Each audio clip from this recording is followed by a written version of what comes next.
hotel, apakah dari hotel ke misalnya supermarket itu sudah disebut jarak safar. Nah, ini patokannya.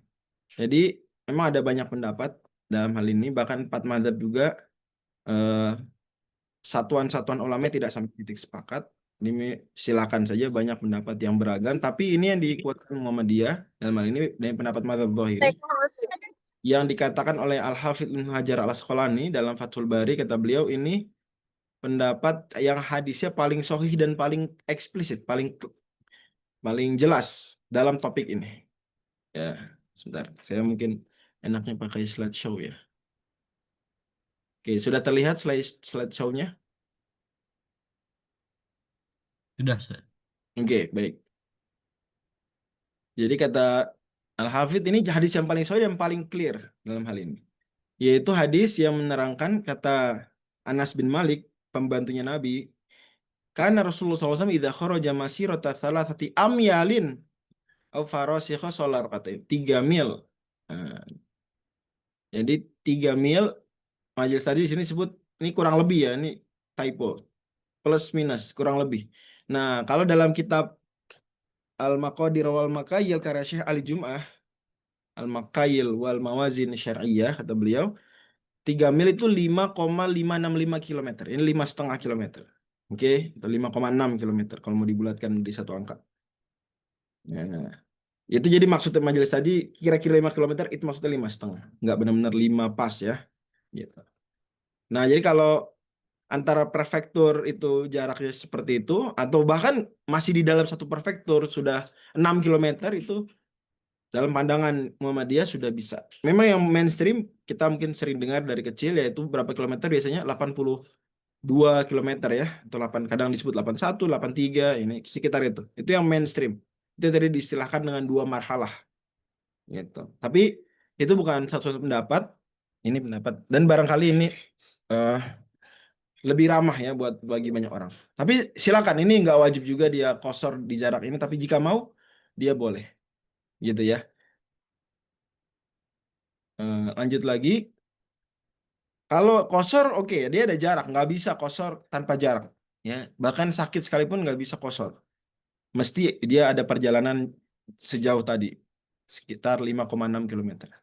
Tapi kalau jamak, saya mengingatkan lagi para hadirin sekalian, Bapak Ibu yang saya hormati, bahwa kalau kosor tuh 4 rakaat jadi 2, kalau jamak itu 2 sholat, yaitu sepasang-sepasang ya, zuhur asar dengan maghrib isya. 2 pasang sholat ini itu bisa dikerjakan, digeser waktunya. Jadi zuhur dikerjakan di waktu asar, atau asar dikerjakan di waktu zuhur, atau maghrib ke isya, isya ke maghrib gitu.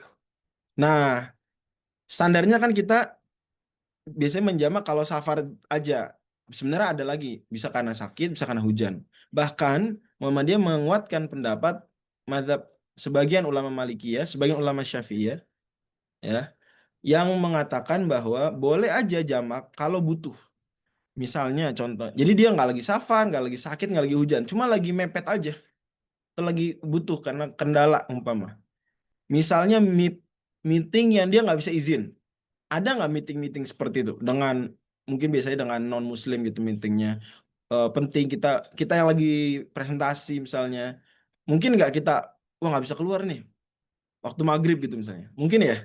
Nah, jika seandainya itu terjadi, maka silakan ambil keringanan ini, silakan. Tapi nggak boleh dibiasakan. Atau macet, saya nggak tahu sih macetnya Tokyo bagaimana. Eh, Tapi mungkin kalau di Indonesia nih, pengalamannya adalah biasanya pengen maghrib di rumah, gagal karena kereta Anda terhambat sinyal masuk stasiun Manggarai gitu kan ya. Jadi kita mandek tuh antara 2 stasiun, nggak bisa turun otomatis. Sampai saya pernah kayak gitu waktu itu dari UI Salemba, sampai lewat abis waktu maghrib gitu ya. Nah, yang seperti itu maka solusinya adalah ya udah kita niatkan maghribnya digeser ke waktu isya. Ini di jamak takhir berarti istilahnya. Ada jamak takdim, sholat yang kedua ditaruh di sholat pertama, atau takhir, sholat pertama ditaruh sholat kedua. Apakah bisa dimengerti 3 poin ini? Terutama poin yang sekarang sedang di layar. Insya Allah. Insya Bisa Allah ya. bisa. Insya Allah, Ustaz. Gitu. Jadi jangan dijadikan kebiasaan atau hanya pengen, nggak boleh. Tapi yang memerlukan, ya misalnya eh, ada mudorot kalau nggak jamak nih seperti tadi, atau satpam atau dokter operasi atau di lab. Kalau ditinggal nih sholat dulu di lab, nanti datanya nggak bisa dikumpulin misalnya contoh. Ada data yang ke skip atau berantakan labnya dan sejenisnya, maka ya nggak apa-apa. Tidak jadi kebiasaan. Ini macet kan kita nggak pengen. Itu bukan sesuatu yang kita inginkan. Dan kita harus ambil pelajaran kalau udah beberapa kali nih macetnya begitu. Oke, berarti kita akalin sholatnya misalnya sholat maghrib dulu baru pulang. Atau keretanya transit, kita sholat di tempat transit maghrib baru nanti naik kereta berikutnya. Bisa juga begitu. Oke, silakan Pak Taufik. Pertanyaan berikutnya. Ya, Izin, Pak Taufik, Ustadz, ya. boleh nanya nggak nih? Oke, nggak apa-apa. Kebetulan. Silakan. Oke. Silakan. Boleh. Kalau gitu Tapi berarti saya batasin ya. Kalau pertanyaan yang di antara sesi ini, antar pertanyaan, antar materi, saya batasin ya biar nggak Ya, terlalu boleh, panjang. boleh. Nah, supaya Ini nanti tadi kita tuntas. nyambungin sebenarnya Ustadz terkait jamak. Berarti kan tadi kalau kosor tergantung jarak ya karena safar. Mm-mm. Kalau jamak boleh dilakukan misalnya jamak takdim. Iya, Belum berangkatnya saya mau berangkat ke mana? Ada acara. Kita udah bisa itu jika butuh memproyeksikan. saja. Kalau nggak safar, hanya jika butuh. Oh, Kalau nggak jika safar. betul. Oke, baik, baik. Berarti sebelum itu pun nggak apa-apa ya. Kalau memproyeksikan nanti asar akan susah nih sholat. Ah, misalnya betul, bisa. Oke, terima Ya. kasih. Oke, ada lagi silakan. Baik, oke. silakan Pak Taufik, Eh, lanjut. Ya, izin mungkin. bertanya, Ustaz. Oh, ada, silakan. Ini Pak Berry Izin ya, Pak. bertanya. Ya, Silakan, Pak Berry. Saya tadi izin kan manggil Bapak dan Ibu eh, ya, saya nggak kenal. Mungkin di sehari-hari dipanggil senpai, sensei, atau profesor. Saya izin manggil oke, Bapak, ya, atau mungkin Ustadz gitu ya. oke. Pak Berry, silakan Pak Tadi Berry. kan kasusnya ketika sholat jamak dalam perjalanan gitu Pak nggih, ya, Ustaz, nggih. Ya. Misalnya ada kejadian ketika dalam perjalanan masih di kereta seperti tadi jenengan jelaskan, waktu maghrib mau habis nih, sementara mungkin tujuannya masih jauh. Eh, t- eh, s- eh, Mungkin ada opsi seperti sholat dalam kereta kan, G. Ustaz, G. Ya. Kira-kira mana yang lebih afdol antara oh nggak apa-apa lah nanti jamak takhir aja sekalian isya di rumah ataukah eh, sholat isya sebisanya dalam kereta misalnya Baik. mungkin Ya. sambil duduk atau bagaimana gitu. Karena kita sering juga mengalami di Jepang itu kadang-kadang mungkin di tengah jalan pada saat naik sepeda gitu ya tiba-tiba wah udah mau habis waktu sholatnya biasanya kita bawa sejadah di tas yang Hmm. lipatan Ya. kecil itu saya sholat di sini aja atau apakah lebih baik ditunda aja di rumah di apartemen biar lebih apa sih lebih baik lah dibandingkan dengan di jalan pinggir jalan kan agak kurang nyaman juga seperti Ya. itu gitu. Oke. Terima kasih Pak Berry. Ya, jadi it depends, tergantung situasinya.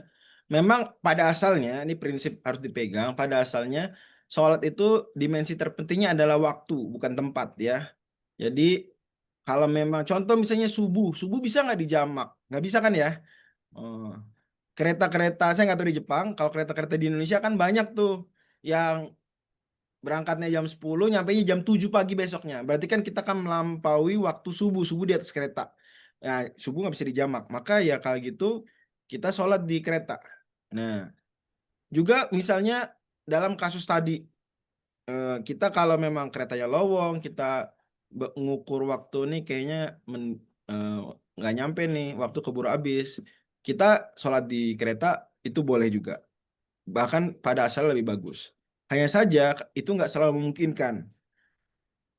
Kalau di Jakarta misalnya, itu kereta kalau pulang kerja jam 5 sore itu mirip-mirip dengan kereta kalau jam 6 pagi gitu ya, rush hour. Mungkin ada Bapak Ibu sekalian yang pernah merasakan eh, kereta Jabodetabek jam segitu ya, jam 6 pagi, bagaimana rasanya? Atau jam 6 sore? Ya. Artinya dempet-dempet kan ya, dempet-dempet. Kita di mana ngambil air wudhu misalnya, dan itu nggak bisa tayamum, nggak memenuhi syarat tayamum, oke?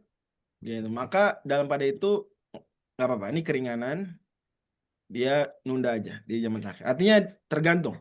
Kita bisa ngukur diri kita. Saya nggak bisa buat Oke. aturan general, tapi gambarannya adalah kita bisa ngukur ini kira-kira oke apa nggak. Coba tadi di jalan, Ini sholat Jumat yang sebentar. Ada pertanyaan lagi tadi. Jelas Pak Beri ya? Untuk poinnya tadi barusan. Siap, insya Allah jelas Ustaz. Baik. Ini dari Pak Mujahidin. Mungkin Prof Mujahidin sepertinya ya. Nah, tadi disebut oleh Ustaz Maki dari lab. Benar boleh mengkosor sholat selama safar, termasuk selama kerja studi Jepang selama dan tidak menetap. Itu pendapat minor sekali. Saya tidak ajarkan di sini, tapi siapa yang mau ikut pendapat itu saya persilakan. Cuma di sini saya berkomitmen menyampaikan pendapat-pendapat yang Muhammadiyah jika ada. Jika tidak ada, maka saya carikan pendapat yang paling sejalan dengan prinsip-prinsip dan putusan-putusan fatwa lainnya Muhammadiyah, gitu ya. Jadi untuk yang seperti itu ada benarnya, ada ulama yang mengatakan itu. Ya, saya pikir Ustadz Maki waktu kuliah di Madinah mungkin pernah juga dengar pendapat tersebut bahwa mahasiswa kuliah 4 tahun di Madinah bisa terus-terusan kosor. Tapi itu sangat minor. Bahkan bisa dibilang pendapat yang sebaiknya jangan dipakai, gitu ya. Apalagi kan pada akhirnya kita butuh untuk berintegrasi dengan masyarakat. Gimana kalau kita sholat cuma 2 rakaat terus? Sementara di masjid apa kita nggak mungkin bikin kosor. Jadi nggak masalah. Kalau mau diringankan, ringankan bacaan sholatnya misalnya contoh. Jadi Ustadz Hanif misalnya nih eh, harus ramah-ramah nih kira-kira gitu supaya memberikan kesan kepada masyarakat Muslim di Jepang bahwa kita sholat ringan loh, nggak berat. Kira-kira gitu. Tapi ya nama kedua yang benar. Syekhul Islam nggak berpendapat seperti itu. Tapi nama yang kedua. Allah misal. Oke, saya pikir saya sudah menjawab pertanyaan Prof. Mujahidin. Kita bisa ke sesi ke poin B ya. Silakan. Mungkin bisa lanjut nih.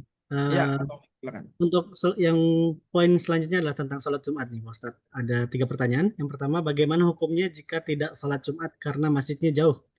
Nah, terus yang pertanyaan selanjutnya, berapa jumlah minimal sholat Jumat dan bagaimana jika tidak memenuhi kuota minimal? Dan yang terakhir, bagaimana jika sholat Jumat dijamak atau dikosor dengan asar? Oke. Untuk masalah jarak orang kalau sholat Jumat ini saya belum dapati fatwa atau putusan tarjih Muhammadiyah spesifik tentang itu ya. Tapi Allah alam ini yang paling cocok dengan manhaj dan putusan dan fatwanya Muhammadiyah adalah pendapat mazhab Maliki dan mazhab Hanbali berikut. Yaitu dikatakan oleh Imam Ibnu Qudamah misalnya Al-Muwaffaq, wa tajibul jumu'atu alaman bainahu wa bainal jami'i farsah. Baru wajib Jumat kalau jarak dia dengan masjid itu 1 farsah. 1 farsah itu 3 mil tadi. Jadi sinkron dengan angka tadi. Angka di mana seseorang sudah dianggap boleh kosor. Tadi kan masih ingat ya, 3 mil. Ini. Nah, itu juga jarak orang berarti udah nggak wajib Jumat tuh kalau udah lebih daripada itu. Gitu. Dan ini pendapat sebagian ulama dari kalangan tabi'in juga. Ya. Jadi kalau udah lebih kata beliau gini, faman kana bainahu wa bainal jami'i farsahun famaduna fa'alil jumu'ah. Kalau jarak dia dengan masjid jami'nya itu 1 farsah atau kurang, berarti 5,6 kilometer atau kurang, maka wajib bagi dia ngajakan Jumat. Dia kejar tuh. Ya, pelan-pelan jalan. Wa in kana aba'ada, kalau lebih jauh, umpama 6 kilometer, fala jumu'ata ali. Dia nggak wajib. Cuma kalau mau ngerjain boleh, bagus. Disunahkan ya, dapat pahala, tapi dia nggak wajib. Artinya kalau 6 kilometer udah nggak wajib. Nah ini bukan pendapat kecil ulama, ini pendapat 2 mazhab besar, mazhab Maliki, mazhab Hanbali. Dan kalau melihat kondisi negeri yang minoritas Muslim, terasa sekali memang masjid susah gitu ya. Jangankan di luar Indonesia, di Indonesia pun ada kawan saya dulu pernah PPL ya, dia UPI Bandung. Kalau jadi guru ada semacam apa ya, dikirim ke daerah gitulah kira-kira. Saya juga nggak tahu detailnya, tapi intinya jadi guru sementara waktu di satu daerah di Nusa Tenggara Timur. Kita tahu lah Nusa Tenggara Timur pada akhirnya Muslim di sana minoritas. Itulah eh, bagaimana kita bertoleransi di Indonesia dan dimanapun juga kita menjadi orang yang toleran. Nah maka beliau nggak nemu tuh masjid itu jauh sekali. Nah maka ini opsinya adalah atau ini pendapatnya yang Bahkan lebih berat ini daripada mazhab Syafi'i. Kalau mazhab Syafi'i patokannya kalau nggak dengar azan nggak wajib. Ini kalau dia nggak dengar azan nggak wajib. Ya tentu kalau di Jepang saya nggak tahu sampai sekarang apakah semua azan masih speaker dalam, apa sudah ada speaker luar? Pikir dalam satu. Oh, di Mas, Osaka Semuanya speaker speaker dalam. masih speaker dalam semua ya. Nah, otomatis kayak gitu kita nggak bisa memakai pendapat letter like-nya Imam Syafi'i yang bilang hanya kalau mendengar azan. Bahkan kalaupun kita ngukur, oke, jarak suara berapa sih? Gitu ya. Kalau tanpa mic misalnya, tetap aja pada akhirnya biar lebih clear, ya dia ukur 6 km atau enggak. Kalau udah 6 km, lebih daripada 1 farsakh, dia nggak wajib Jumat. Tapi kalau mau dia Jumatan nggak apa-apa, boleh. Ya, bahkan berpahala. Gitu. Barangkali dengan Jumatan dia ada maslahat-maslahat yang didapatkan gitu ya. Tapi kan bisa jadi mepet, istirahat zuhur, istirahat siang, nggak kekejar, udah dia sholat zuhur. Jangan lupa, ketika nggak wajib sholat Jumat, tetap wajib sholat zuhur. Saya pikir itu hal yang clear lah. Nah, kalau berdua gimana? Boleh nggak sholat Jumat? Boleh, sah ya, nggak apa-apa juga. Walaupun tidak sampai wajib. Nah, ini pembahasannya cuma sah atau tidak. Ya, tidak sampai diwajibkan ya. Jadi boleh-boleh aja ada 2 orang dia sholat Jumat sah nggak apa-apa. Ini juga jadi pertanyaan waktu COVID gitu. Ini pendapat yang dipilih Muhammadiyah. Yang penting sholat berjamaah kata Muhammadiyah gini. Pendapat yang mensyaratkan 40 atau 50 itu ya dengan penuh penghormatan perlu diteliti juga periwayat-periwayatnya. Juga riwayatnya kan hanya menceritakan berapa orang yang ngikut. Jadi hadisnya begitu. Hadisnya tidak mengatakan kalau Quran 40 nggak sah, nggak gitu. Ya. Tapi hanya menceritakan wa kanu arba'in atau wa kunna arba'in. Dulu kita 40 orang, cuma itu aja. Dan itu waqai'ul a'yan. Jadi bukan dalil, hanya kasuistik. Jadi pada akhirnya dipilih Muhammadiyah pendapatnya adalah yang penting berjamaah. Oke, kalau berjamaah berarti minimal 2 orang. Seperti pendapat mazhab Zahiri dan sebagian tabi'in. Jadi bisa mungkin di kota tertentu nggak ada muslim kecuali 2 orang yang apa mereka sholat Jumat boleh. Yang satu khotib, yang satu jamaah. Azan, qomat, nah, sholat, nah, gitu bisa juga. Oke, boleh nggak menjamak Jumat dengan asarnya tadi pertanyaan? Jawabannya bisa. Kalau jamak takdim, jadi asarnya dikedepankan. Habis Jumatan kita langsung asar. Mau kosor, mau enggak boleh juga. Tergantung ya dia safar atau tidak. Misalnya habis Jumatan, Jumat 2 rakaat, kemudian langsung sholat asar 2 rakaat. Jamak takdim, jamak kosor, ya boleh. Kalau Jumatannya digeser gimana ke waktu asar? Kalau namanya sholat Jumat nggak bisa. Yang ada khutbah, yang sholatnya 2 rakaat dengan suara jahar itu nggak bisa. Kenapa? Karena sholat Jumat itu mesti dikerjakan di waktu zuhur. Ya, tapi kalau digeser ke waktu asar, dia menjadi sholat zuhur biasa. Jadi silakan mau dijamak takdim, masih namanya sholat Jumat dengan asar. Mau dijamak takhir boleh juga, tapi bukan lagi sholat Jumat namanya. Tapi sholat zuhur, otomatis tidak ada khutbah dan sholatnya sir. Gitu ya, jamak takhir dan asar. Ini fatwa Muhammadiyah juga tahun 2014. Ada dan ini pendapat mazhab Syafi'i. Oke. Tuntas yang poin B. Mungkin ada yang mau didiskusikan. Ini ada pertanyaan nih, Pak Ustadz. Dari Pak Aula. Salam Ustadz. Putra kami 9 tahun sekolah di Jepang. Tidak mungkin keluar saat waktu sholat Jumat. Bagaimana hukumnya? Suwun. Ya, tidak mungkin keluarnya. Mungkin saya anggap karena dilarang guru misalnya contoh ya. Nggak bisa keluar. Keluar apa ini? Keluar sekolah atau keluar kelas misalnya. Jadi kalau memang nggak boleh keluar karena pertimbangan peraturan sekolahnya, ya udah. Toh juga masih 9 tahun ya. Memang ada faktor keamanan, belum juga baligh ya. Jadi udah nanti aja sholat zuhur. Kalau memang kira-kira pulang sekolahnya jam berapa Pak Aula? Ya.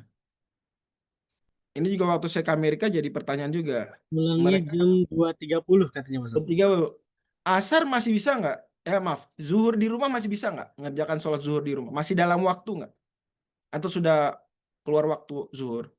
Oke, kalau summer masih, kalau winter enggak ya. Oke, nanti disesuaikan aja. Kalau memang nggak memungkinkan 2.30 itu sholat zuhur di rumah, dia di jamak takhir saja nggak apa-apa. ya, jam takhir.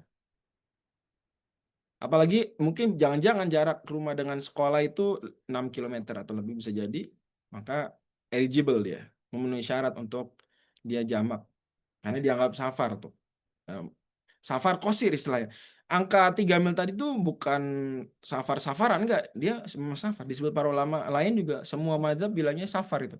Tapi mereka berbeda aja. Itu safar qasir yang cukup, safar tawil yang sudah cukup untuk rukhsah, ataukah safar qasir. Tapi itu safar.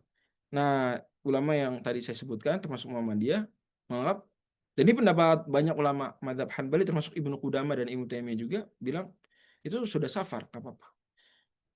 Apalagi mengingat kondisi seperti ini, menyulitkan kalau seandainya dia keluar dulu sholat zuhur, dia di ruangan. Kalau bisa dikasih pengertian, bagus. Ya, tapi barangkali takes time, juga butuh proses, ya. Dilihat situasinya bagaimana. Mungkin beberapa sekolah sangat ramah muslim misalnya. Wah, ya udah manfaatkan, jangan ngambil yang ringan seperti ini. Tapi beberapa sekolah mungkin wah enggak, malah kalau ketahuan muslim mungkin atau setidaknya nggak boleh sholat, ini ruang publik, nggak boleh memperlihatkan ritual-ritual keagamaan di ruang publik. Misal ada yang seperti itu, maka dia bisa mengambil keringanan, dia jamak takhir. Tapi jangan sampai lewat asar ya, jangan sampai berakhir waktu asar. Jadi pulang langsung dia sholat zuhur, sholat asar, nah seperti itu. Karena jamak hanya bisa zuhur, asar, dan maghrib isya. Nggak bisa ditaruh geser sampai ke maghrib, zuhur asarnya, atau isya-nya ditaruh ke subuh. Demikian Pak Aula. Wallahu a'lam bishawab. Ya, terima kasih banyak Pak Ustadz. Ada lagi pertanyaan mengenai sholat Jumat Ya. khususnya? Kalau ada bisa angkat tangan atau di chat. Kalau tidak ada kita lanjutkan dulu ke poin C. Baik. Ya, silakan Pak Taufik dibaca. Untuk poin C tentang tempat dan tata cara sholat. Ada 4 pertanyaan di sini. Apakah diperbolehkan sholat di dalam kereta yang miring? Ini kan kalau KRL kan miring ya, maksudnya tidak menghadap ke depan gitu. Terus pertanyaan kedua, kalau sholat di Tadinya taman, bingung miring ini gimana, apa kereta di Jepang itu miring gitu ya. oh enggak, Saking ngebutnya gitu ketika belok miring. Atau gimana. Ternyata maksudnya tidak Kayak lurus. angkot, Ustaz. tidak Kayak menghadap ke angkot. depan gitu, Kelok-kelok maksudnya. saling berhadapan gitu. Tadi saya sempat berpikir begitu. Terus Lalu kalau sholat di taman boleh duduk di bench atau di kursi taman atau tidak gitu? maksudnya duduk tuh ini miring itu duduknya ini duduknya kayak KRL di Indonesia ya. Ya KRL betul. Jadi katanya kayak ngimpor dari Jepang mereka juga sih. saling hadap-hadapan gitu kayak Ya ada KRL. maksudnya itu berhadapan-hadapan. Oke, iya ya, tidak menghadap depan betul. Terus apakah boleh sholat sambil duduk di area publik di Jepang karena tidak ada ruang yang bisa dipakai sholat? Misal Baik. ataupun kalaupun ada ruang yang bisa dipakai sholat, mungkin kayak kita malu atau takut gitu, Pak Ustadz. Nah, selanjutnya bagaimana hukum sholat di daerah kuil? Dan yang terakhir, jika sejadahnya kecil, itu apakah sah ketika sujud tangan dan lututnya itu langsung menyentuh tanah? Gitu. Baik, ya terima kasih. Ini saya memang menerka-nerka maksud Miri tidak menghadapkan itu tadi, tapi poin saya sama di jawabannya itu, ini kan pembahasannya menghadap kiblat atau tidak. Jadi yang penting itu bukan menghadap depan atau tidak, menghadap kiblat atau tidak. Kalau duduknya kita yang disebut miring ini berhadap-hadapan, kiblat ternyata di hadapan salah satu pihak, berarti kan ada yang menghadap kiblat, ada yang membelakangi kiblat, begitu kan ya? Jadi poinnya adalah kiblatnya itu. Jadi apapun itu jawaban saya pikir tetap pas, insya Allah ya. Yaitu begini saya jawab. Sholat di kereta bila dilakukan dengan berdiri, ya memungkinkan. Di Indonesia ada ruangan kayak gitu, ya ruangan sholat di kereta. Jadi ada ruangan khusus buat sholat. Keretanya berjalan biasa aja, seperti di kapal laut ada ruangan untuk sholat. Di sebagian maskapai ada pesawat yang ada area untuk sholat. Nah kalau berdiri maka wajib menghadap kiblat. Tapi kapan? Hanya di awal sholat. Jadi enggak dia ngukur, wah geser nih, wah geser juga. Enggak. Di awal saja. Ya. Nah itu kalau dilakukan berdiri. Nah kalau dilakukan dengan duduk di kursi, seperti bentuk pertanyaan tadi, maka dari awal sampai akhir enggak wajib menghadap kiblat. Ini pendapat yang dikuatkan Muhammadiyah. Ada perbedaan di kalangan ulama kontemporer, dan ini termasuk salah satu isu yang masuk hitungannya nawazil, isu kontemporer. Jadi wajar saya nggak menyebutkan peta madhab karena madhab pun dia ini menganggap ini isu kontemporer. Ya, jadi jika sholat dilakukan di kursi, nggak wajib menghadap kiblat. Ya udah, begitu aja sholat. Heeh. Semampunya. Ya ruku dan sujud tentu mana yang lebih nunduk sujudnya. Kira-kira sujud misalnya sampai selutut, ruku sebelum itu nunduk biasa gitu. Demikian. Tapi saya tadi bilang jika memungkinkan digeser sampai tiba di rumah itu lebih bagus. Di sini ada keterangan begini. Ini saya bacakan saja karena fatwanya sifatnya putusan di Himpunan Putusan Tarjih Muhammadiyah jilid 3 dan sangat enak dibacanya. Kita baca ya. Orang yang sedang naik kapal laut dan hendak sholat, jika arah kiblat diketahui, maka hendaklah ketika memulai sholat menghadap ke kiblat sesuai dengan perintah umum menghadap kiblat dalam sholat, seperti dikutip di atas. Kemudian apabila kapal berbelok saat orang itu sedang mengerjakan sholat, maka ia tidak perlu membetulkan arahnya lagi. Artinya tetap sholat dengan terus menghadap ke arah semula meskipun kapalnya telah berbelok haluan. Ia tidak perlu membelokkan arahnya arah berdirinya karena penumpang tidak tahu bahwa kapal itu membelok dan berapa besar atau berapa derajat belokannya. Dan itu tentu akan menyulitkan, sementara agama itu asasnya adalah kemudahan. Kemudian disebutkanlah dalilnya. Nabi juga begitu. Di awal menghadap kiblat, setelah itu jalan udah. Nggak memperhatikan. Jadi kalau Google Map mengarahkannya ke kanan kiri, udah nggak apa-apa, nggak pusing. Nah, orang yang sholat dalam pesawat, kereta api atau angkutan umum yang sedang berjalan, maka ketika mulai sholat sama seperti tadi, cukup menghadap.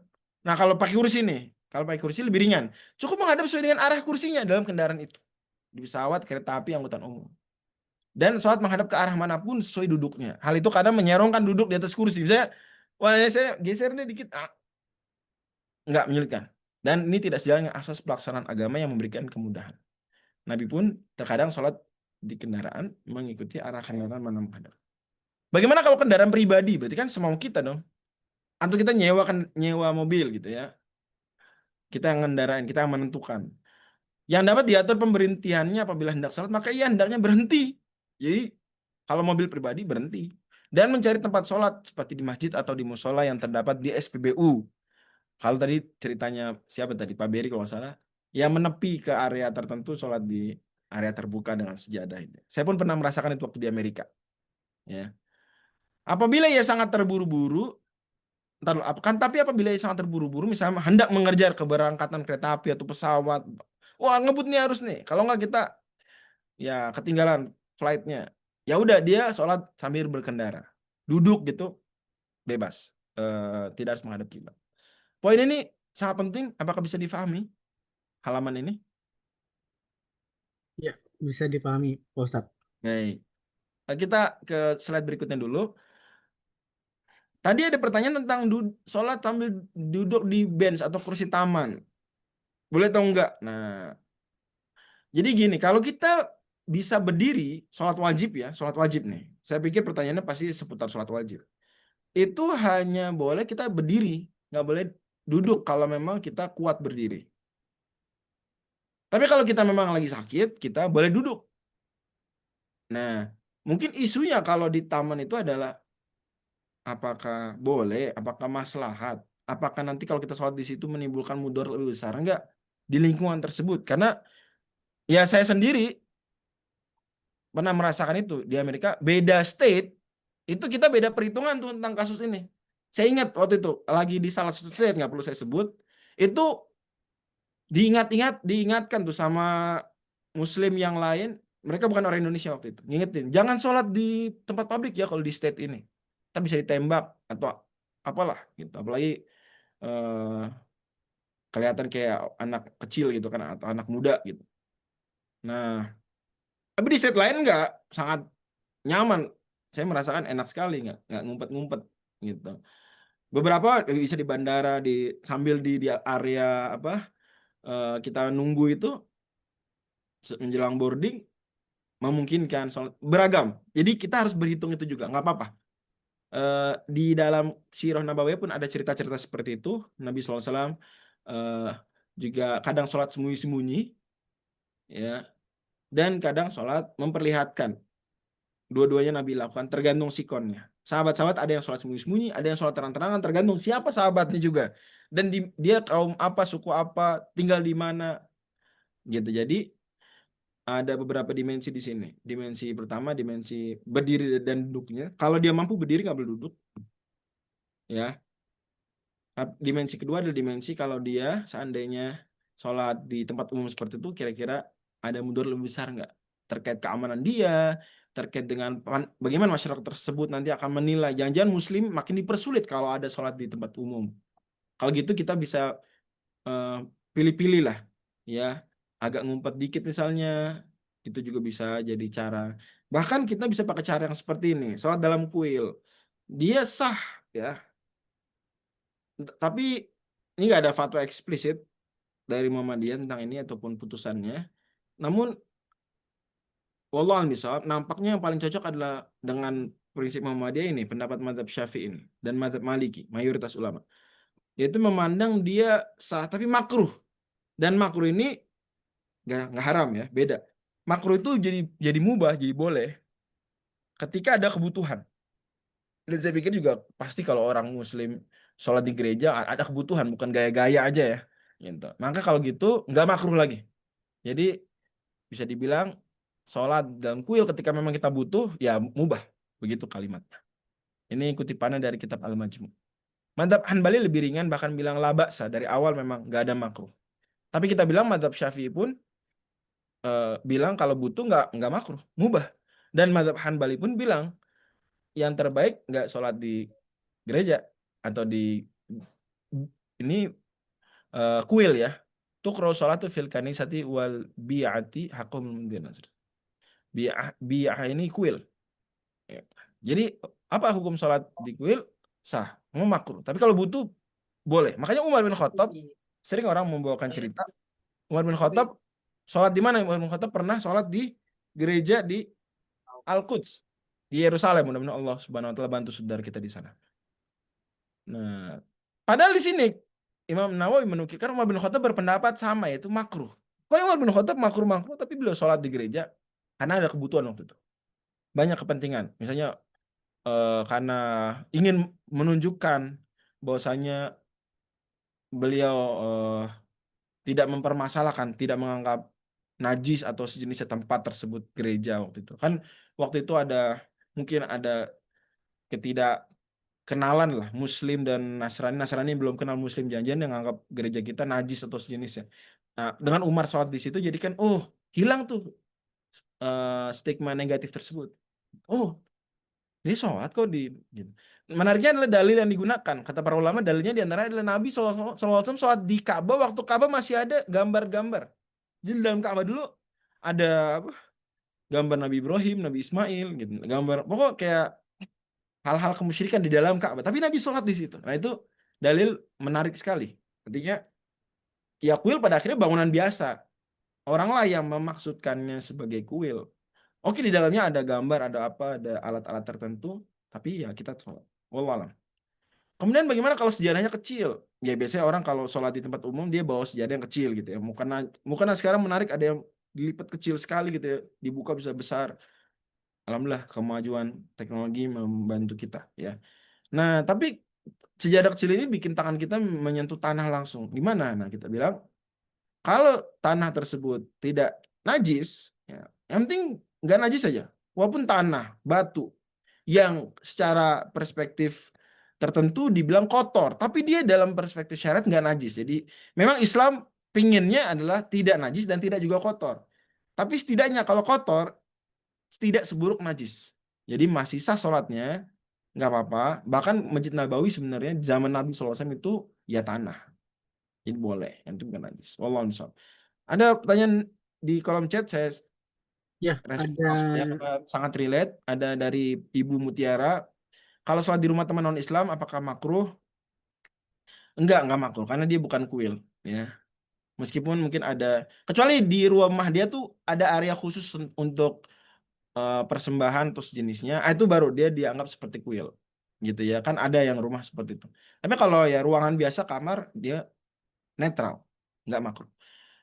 Dari Ibu atau Bapak, saya nggak tahu ini Pak Taufik, Ibu atau Bapak Krisma?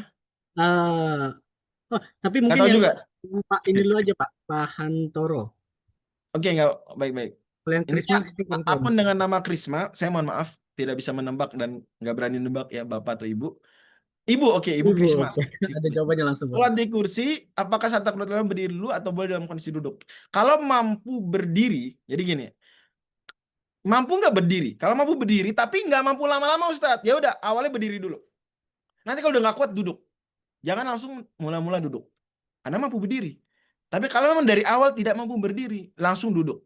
Bisa dimengerti Bu Krisma? Ya. Anggapan saya ini, bayangan saya adalah orang yang bisa jalan kaki ke masjid, tapi bawa kursi gitu ya, atau di masjid ada kursinya.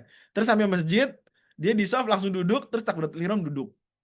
Padahal dia tadi jalan kaki ke masjid. Nah, yang seperti ini biasanya dia kuat berdiri, cuma nggak bisa lama. Kalau gitu harusnya bukan langsung duduk, tapi berdiri dulu takbiratul ihram. Nggak kuat dia duduk. Dan ini berlaku juga untuk yang usianya nggak perlu lanjut ya, yang muda udah lemah banget, aduh imamnya lama banget, ya udah dia boleh duduk. Kalau memang udah nggak kuat, gemeteran misalnya contoh, wallahu a'lam. Pak Hantoro, baik. Hukum sholat Jumat di kamar mandi besar, ofuro. Apakah ini seperti sauna? Pak Taufik, Ya, mungkin tahu. jadi ofuro itu kayak ini, kayak apa? Pemandian air panas. Pak, Mungkin lebih tepat kayak kayak kolam. hamamat Turki gitu ya? Bathtub, ada bathtubnya, ada kamar mandi, tapi tidak ada toilet. Ya, toiletnya terpisah. Jadi Terpisah. Oke, baik. Artinya nggak ada najis ya, di situ hanya memandian. Nah, ini udah dibahas dalam buku-buku fikih, namanya hukum sholat di hammamat. Ya sah hukum sholat di hammamat, karena nggak ada najis di situ. Karena problem kita seperti di slide yang ada di hadapan Bapak Ibu sekalian, hanya tempatnya ada najis apa enggak. Jadi boleh wudhu di situ, sholat di situ boleh. Karena jamaah banyak lokasi lain nggak bisa. Oke, betul, bisa nggak apa-apa. Silakan Pak Antoro sholat Jumat di situ. Iya, istilahnya hammamat kalau di dunia Arab, dunia Timur Tengah, hammamat. Jangan dibayangkan hammamat kayak belajar bahasa Arab baru-baru ya. Hammam itu kamar mandi. Enggak, hammamat itu kalau di buku-buku fikih dan juga istilah umum di dunia Arab adalah ya sauna atau spa gitu. Oke, ada lagi? Kita lanjut ya kalau nggak ada. Oh, ada nih ternyata kolom chat. Dari Bapak Yakub. Waalaikumsalam warahmatullahi wabarakatuh, Bapak Yakub. Bekerja di Kaigo. Saya diperbolehkan sholat tapi jamnya random. Saya bekerja atau random saat bekerja maksudnya. Oke, mungkin bisa diperhatikan, jangan typo. Saya juga sering kodok dan jamak sholatnya karena staf di tempat kerja saya sedikit dan istirahat saya hanya diberikan sekali. Oke, jadi gini, jangan diistilahkan kodok, istilahnya adalah jamak saja. Karena kita misalnya ini, sholat apa sih yang biasanya terganggu? Zuhur kan ya? Betul Pak Yakub atau Pak Taufik boleh respon juga. Biasanya yang terganggu zuhur kan ya? Asar enggak kan? biasanya, nah itu kadang ada yang dia zuhur yang terganggu, kadang ada yang asarnya yang terganggu. Oke, Jadi anyway. ada. Nah, kalau dia yang terganggu zuhur, dia taruh di asar. Zuhurnya geser ke asar. Itu yang tadi. Jamak sholat bukan karena safar, bukan karena sakit, bukan karena hujan, tapi karena kebutuhan. Oh, maghrib bisa juga kena juga ya. Oke. Nanti pokoknya diakalin ya. Ingat, ini dua pasang ya. Zuhur pasangannya sama asar, maghrib sama isya. Jadi jangan asar dengan maghrib, nggak bisa. Ya, jadi zuhur sama asar kita akal-akalin. Kalau seandainya istirahatnya sekali Ustaz, nggak bisa. Mulai kerjanya zuhur, selesai kerja isya. Begini, Pak Yakub saya tanya, kapan waktu isya berakhir? Nah, ini pertanyaan penting nih, agar kita sama-sama jelas. Kapan waktu isya berakhir? Nah, biar saya boleh yang lain jawab juga, nggak apa-apa. Kapan waktu isya berakhir? Jawabnya nggak usah pakai jam. Ah, betul sekali. Ini akun dengan nama MAW. Betul, subuh. Jadi waktu isya itu berakhir subuh. Waktu isya berakhir subuh. Ya adalah betul kita tidak baik ya menunda-nunda sampai menjelang subuh. Tapi itu masih waktu isya. Begitu ya. Menurut pendapat yang dipakai Muhammadiyah dan mayoritas, bahkan itu pendapat mazhab Syafi'i juga sama. Mayoritas ulama termasuk mazhab Syafi'i adalah sampai menjelang subuh. Ya kalau udah masuk subuh berarti habis waktu isya. So Pak Yakub dan siapapun itu jangan bayangkan isya tuh pendek. Isya tuh panjang sekali. Jadi geser saja maghribnya taruh setelah kerja. Jadi anggaplah kerja 8 jam, mulai kerja pukul 11 siang tambah 8 berarti pukul 19.00 gitu ya. Gitu. Oke, Ustadz anggaplah 10 jam kerjanya. Oke, kita anggap berarti selesai pukul 21. Dari jam 11 sampai 21. Berarti ada 4 sholat itu. Tapi kan yang sebenarnya termakan habis adalah zuhur dan asar, ya toh? Iya nggak? Bener ya? Saya boleh nyoret-nyoret dikit? Betul, yang habis biasanya zuhur dan asar karena dia Jadi dibatasi begini, sama saya izin maghrib juga. coret-coret ya. Oh, sebentar. Saya colok dulu. Mungkin Ada lebih pen, enak. Pak Ustadz? Ada. Oke. Ya. Saya coret ya. Misalnya kita mulai 11.00. Anggaplah kerjanya sampai 21.00. Dengan asumsi zuhur itu 12.00 sampai 15.00. Ini asumsi saja ya. Nanti bisa disesuaikan. Asarnya 15.00 sampai 18.00. Maghribnya itu 18.00 sampai 19.00. Kemudian Isya, tentu saja Isya sangat lama, 19.00 sampai subuh. Asumsi saya sampai 15.00. Oke, sampai 5.00. Oke. Kalau dia kerja mulai 11.00 sampai 21.00, berarti kan yang benar-benar habis waktu itu zuhur asar. Maghrib Isya bisa nggak dia kerjakan 21.30? Bisa nggak? Bisa. Dia di jamak takhir taruh sini. Bahkan andai dia mau tidur dulu ya, bangun-bangun jam 4 gitu baru sholat, dia bisa. Sholat maghrib, sholat Isya. Berarti yang problematik sebenarnya zuhur asar nih, kita akan benar-benar mengeluarkan mereka dari waktunya. Nah inilah kalau Pak Yakub punya 1 kali istirahat tadi, dipakainya kapan? Kapan berarti? Oh, maaf Di Pak sini Ustadz, nih. boleh nanya sedikit? Oke, silakan Pak Yakub. Ya, Silakan. Alhamdulillah Pak Assalamualaikum Yakubnya mau warahmatullahi wabarakatuh. bicara. Ya. Ya, ini Pak, saya sering keganggunya itu tuh di waktu yang sering banget itu tuh kalau di jam pagi, masuk pagi itu tuh di waktu zuhur dan asar. Oke, coba Jadi pagi jam berapa saya masuknya? pagi tuh kadang-kadang pagi itu jam 9 sampai jam setengah 7 malam. Oke, sip. Nah, jadi tuh kadang-kadang tuh istirahatnya tuh random tuh, jadi tuh bisa jam 12, bisa jam 3. Nah, jadi tuh suka mepet, bingung tuh antara ini mau Nah, ngerjain alhamdulillah. zuhur dulu atau asar dulu baru zuhur gitu loh. Jadi Baik, bingung gitu. gini. Baik, Pak Yakub yang saya hormati, kalau itu misalnya istirahatnya giliran yang random itu di waktu zuhur, maka harus mengerjakan zuhur dulu, baru asar. Nah, Tapi kalau istirahat randomnya di waktu asar, bebas. Mana dulu? Bisa zuhur dipahami dulu Pak berarti. Yakub? Bisa. Baik, jadi kalau istirahat random, ayo istirahat. Kan random ya, istirahatnya nggak jelas kapan. Terserah bos. Ternyata pukul 14.00. Oke, berarti zuhur dulu 2 rakaat, asar 2 rakaat. Gitu. Saya pikir tempatnya akan lebih dari 6 km ya. Dari rumah ke tempat kerja. Jadi manfaatkan saja kosor. Nggak apa-apa. Ya. Jadi kita bisa dibilang 4 menit aja sholatnya. Zuhur 2 menit, asar 2 menit. Dah. Gitu. Nggak apa-apa. Ya. Itu jadi maaf Pak Ustadz, saya potong. Jadi tetap 4 rakaat atau dua-dua, soalnya Nah, itu yang tadi saya sebut. Jadi apakah ya. jarak dari rumah Pak Yakub ke tempat kerja 6 km atau kurang? Kurang. Kurang. Kalau kurang harus 4 berarti. Nggak Oke. apa-apa. Nanti Allah permudah. Istirahat kan lama juga lumayan. Mungkin 30 menit istirahat. 1 jam. Oh, 1 jam ya, bisa.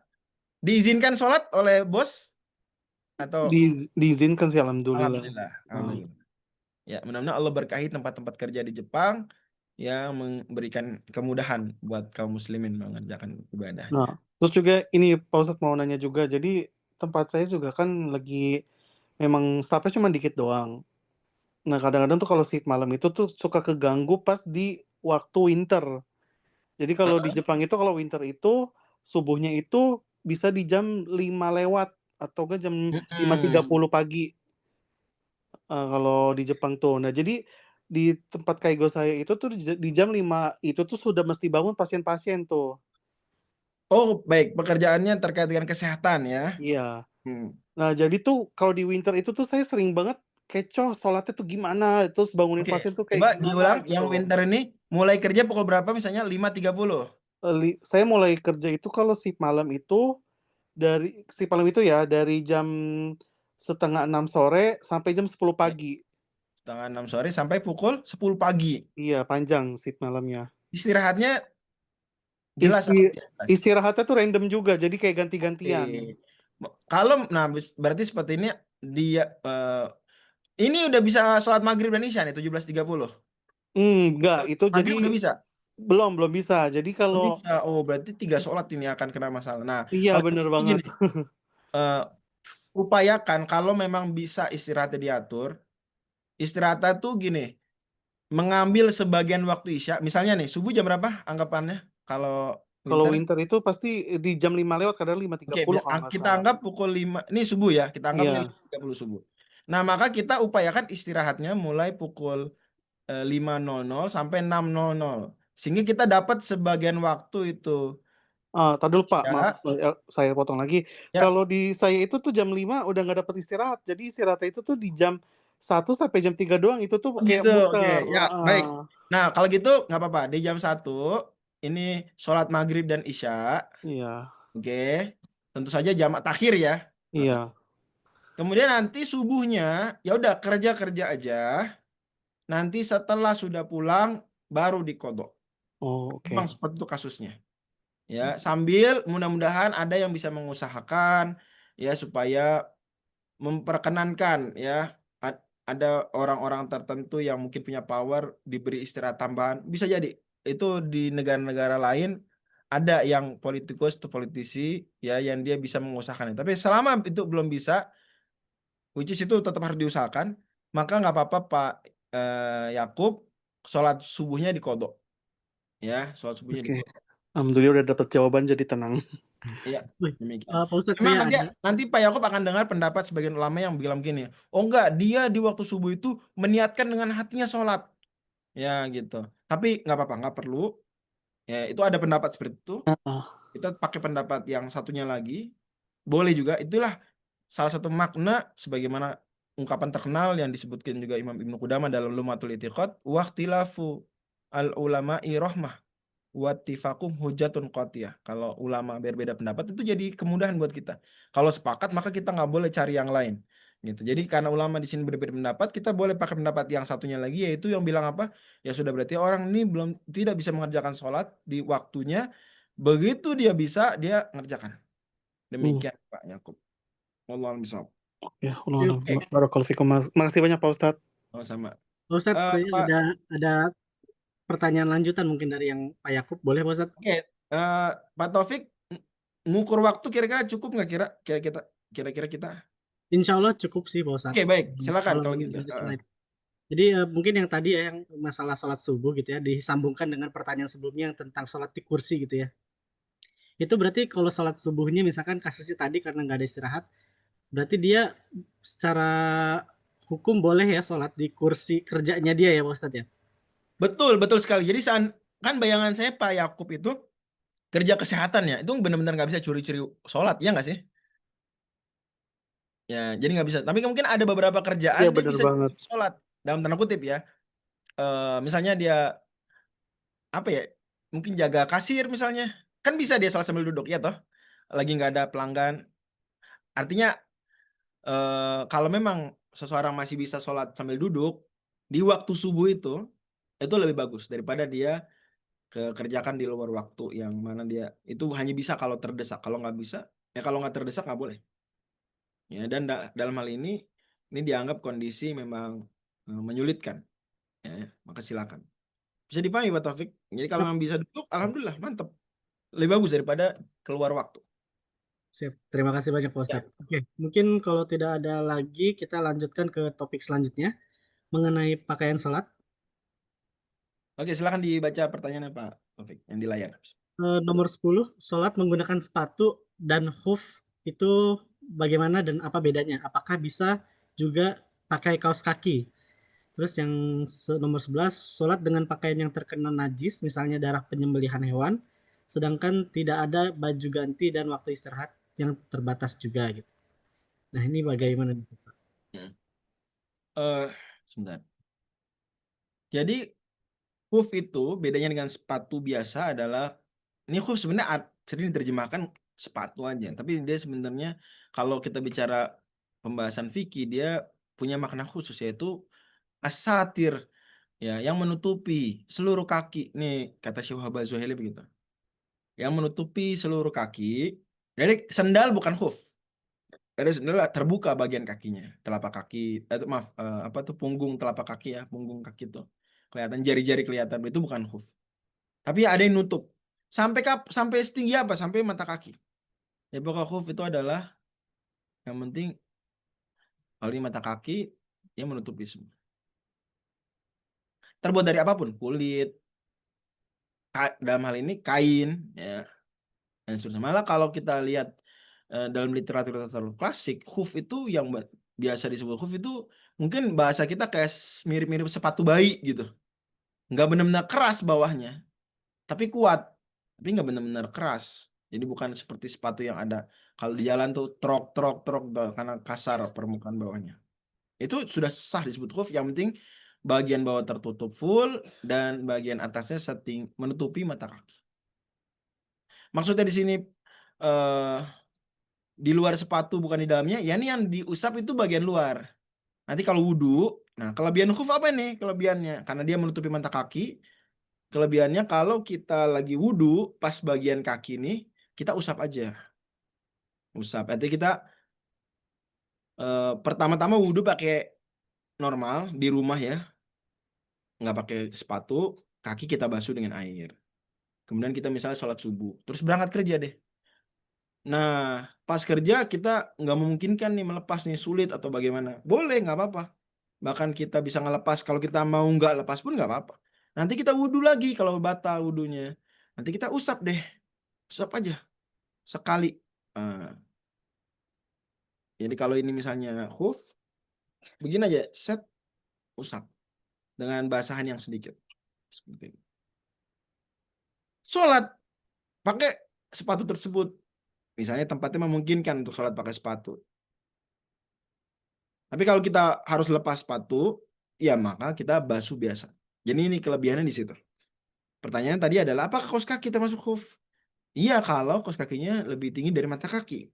Nggak semua kaos kaki seperti itu.